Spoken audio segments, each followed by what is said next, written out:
Okey. Hari ni kita nak sambung ni. Kita sebab Farhana baru mari. Kita nak baca cepat ni dah. Kita nak baca cepat untuk mencari perkataan VKV. Apa maksud VKV? V ialah vokal. Kita ada berapa vokal? Ada berapa? Ada 5, bagus. Huruf apa vokal? A. Lagi? I. U. E. Dan O. Okey. Vokal saja kita bunyikan. A bunyi A. I bunyi E. U. O. E. E. O saja bunyi seperti huruf O. Okey, sebut cepat. Hak ni awak pandai dah.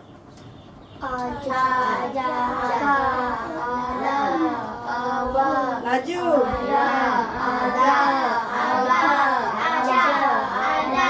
Okey. Ni dah jadi lambat kan ni.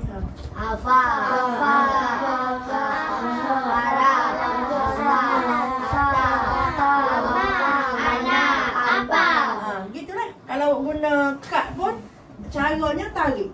Bila dekat. Umi tak rasa ada pelajar dia buat gini. Aja, aka, ala, awa. Tok des hafal lagi dia sudah sebut. Tangan dia lambat. Kita nak tangan dan mulut sebut sekali. Aja, aka, ala, biar jelas. Faham? Okey, kita terang dulu lalu. I.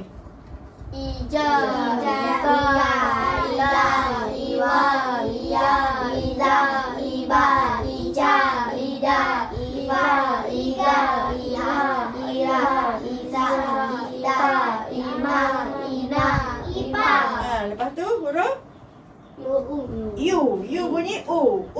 Uja, uka, ula, uwa, uya, za, uba, uja, uda, ufa, uwa, ura, usa, uta, uwa, una, upa. Bagus. Berapa dah kat ni? 3 dah kan? 3 lepas tu huruf apa lagi? Huruf I sama O. Huruf I. I dan O. I kena ada berapa bunyi? Dua bunyi I, E. Kalau dulu kita ada tanda ni. Masa Umi belajar dulu kita ada tanda. Tanda celik sini. I pepek. Italic, I pepek lah ni. Dia bagi hanya satu. Lalu start dah tengah ada. Eja, eja. Kita boleh tahu eja, eja ni hak mana satu betul? Eja. Eja tu apa maksud dia? Baca. Seperti kita ngejo lah. Orang kata ngejo. Bieba, keyuku, baku. Biubu, keyuku, buku. Tu panggil eja.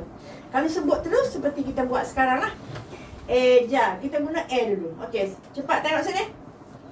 Eja, eka, ela, ewa, eja, eza, eba, eja, eda, eva, ega, eha, era, eta, eta, epa, ena, epa. Okey, kita tinggal dengan IE pula. Tadi IE. Tadi IE, sekarang kita IE. Eja. Eja, eka, era, ewa, eja, eza, eba, eja, era, eva, era, era, esa, eta, ema, ena, epa. Okey, satu lagi akhir ialah huruf O. O. Oja, oja, oja, Kenapa di sini jadi perlahan? Ada orang yang tak tahu ke?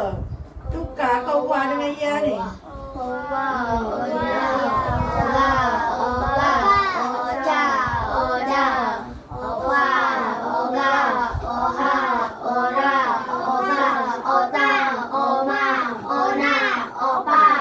Biar kita cepat begitu. Kalau dia kita cepat, adakah lagi kita kena mengeja? Duk. Ni tujuannya untuk memantapkan suku kata. Dia panggil kenapa? Kenapa dia mantap? Mantap tu ialah kita ingat. Kita ingat boleh sebut lalu. Tak usah dah meja. Kita akan buat kepada BI. BI hingga ZI. Ni hak ni kita akan buat kepada hak ni cara tadi. Nguat tutup mulut. Lepas tu kita buat dengan BU bu hingga ZU zu seperti tadi juga dengan huruf 5 tu. Kemudian hak ada I. Kemudian hak ada O. Ini ialah untuk mencari perkataan. Orang panggil apa pasal ni? Riwayat KV. V ni worker, K tu consonant, V tu worker. Lagu tu. Ini untuk satu set ni kita dapat cari perkataan, kita tak kena eja. Sebab apa tu nyusut duduk gitu. Sejuk ke? Sejuk kita duduk atas kursi pula. Okey, sekarang naik atas kursi pula.